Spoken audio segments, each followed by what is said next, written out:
حدیث پاک میں آتا ہے کہ جو آدمی فجر کے بعد سونے کا عادی ہو اللہ تعالیٰ اس کی یادداشت کو ختم کر دیتے ہیں۔ چنانچہ آپ تجربہ کریں کہ جن عورتوں کو فجر کے بعد سونے کی عادت ہو وہ بلکھڑ ہوتی ہیں، باتیں بھول جاتی ہیں، چیز رکھ کے بھول جاتی ہیں، کام کرنا تھا بھول جاتی ہیں، خاوند کو بات کہنی تھی بھول جاتی ہیں۔ یہ زیادہ بھولنے کی عادت عام طور پر فجر کے بعد سونے کی عادت کی وجہ سے ہے، کیونکہ حدیث پاک میں فرمایا گیا اور بعض روایات میں تو یہ بھی آیا کہ حلال رزق ان کے لیے تنگ کر دیا جاتا ہے، لہذا ان کو ادھر ادھر کا ملا جلا تو بہت کچھ مل جائے گا، حلال رزق کے دروازے بند کر دیے جائیں گے فجر کے بعد سونے والوں کے لیے۔ ہاں کوئی آدمی ایسا کہ جس کی ہے ہی ڈیوٹی رات کی، وہ اگر ساری رات جاگا فجر پڑھ کے سو گیا تو وہ اس بات سے خارج ہے۔ ہاں وہ اللہ والے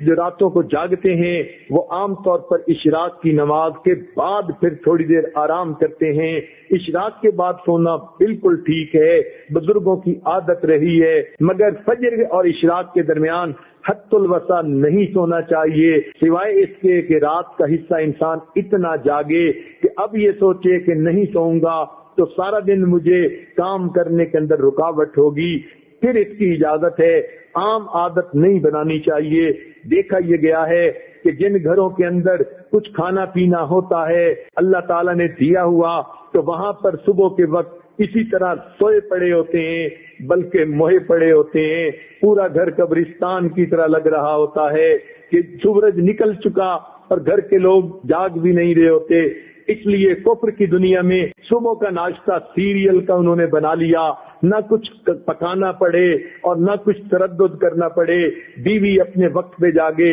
خاوند اپنے وقت پہ جاگے، بچے اٹھ کے سکول جاتے ہیں تو وہاں مائیں ان کے لباس پہلے ہی تیار کر کے رکھ دیتی ہیں، ان کو کہتی ہیں بیٹے صبح اٹھنا الارم لگا کر سکول جانا ہے۔ بچے اس لیے کہ سکول اگر نہ جائیں وقت پہ تو ان کو استاد کی طرف سے جھڑکیاں پڑتی ہیں، سکول کے اندر سزا ملتی ہے، وہ اپنے وقت پہ اٹھتے ہیں اور چھوٹے چھوٹے بچے اپنے کپڑے خود بدلتے ہیں۔ سیریل کا ناشتہ، ٹھنڈا دودھ بھی مل گیا، سیریل بھی مل گیا تو بچے یہی کھا کے چلے جاتے ہیں۔ تو کفر کی دنیا نے ناشتہ اس لیے آسان کر لیا تاکہ جاگنے کی تکلیف اٹھانی نہ پڑے۔ اس لیے مسلمانوں کا جو ہے معاشرہ اس میں عشاء کے بعد جلدی سونا اور صبح کے وقت جلدی جاگنا۔ چنانچہ صحابہ کرام کے زمانے میں تہجد کے وقت اگر کوئی مدینہ میں چلتا تھا تو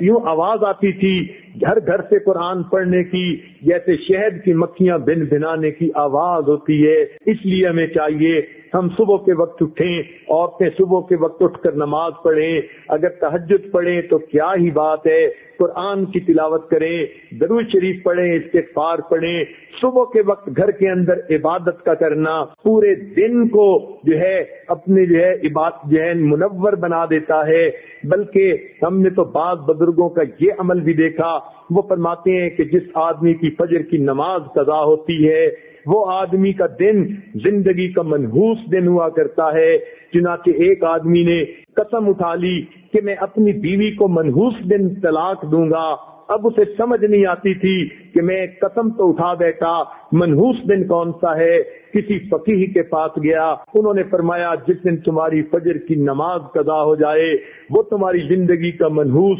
ترین دن ہے، تم اس دن یہ کام کر گزرتے ہو۔ آج ایسے بزرگوں کو بھی دیکھا کہ جو وقت کے حاکم تھے مگر انہوں نے دستور بنایا ہوا تھا، وہ سوچتے تھے کہ جو آدمی فجر کی نماز وقت پہ پڑھ لیتا ہے حدیث پاک کے مطابق اللہ کی امان میں آ جاتا ہے، لہذا وہ حد جو ہے وہ جو سزائیں دینی ہوتی تھی تعزیرات کی وہ اس وقت تک نہیں دیتے تھے جب تک کہ یہ یقین نہ کر لیتے کہ آج اس نے فجر کی نماز نہیں پڑھی۔ اگر پڑھ لیتا تھا تو فجر دوست کو سزا دینا مؤخر کر دیتے تھے کہ اگر یہ اللہ کی امان میں آ گیا ہم کیوں اس کو سزا دیں۔ تو مسلمانوں کے نزدیک تو فجر کے وقت جاگنا اتنا اہم ہے، لہذا عورتوں کو یہ بات مشورے کے طور پر پیش کی جاتی ہے، زندگی کی ترتیب کو سنت کی ترتیب پر لانے کی کوشش فرمائیں، اور اس کا بہترین طریقہ یہ ہے کہ رات کو سوئیں اور دن کو جاگیں، عشاء کے بعد کام جتنا جلدی سمیٹ سکیں، جلدی سونے کی عادت اپنائیں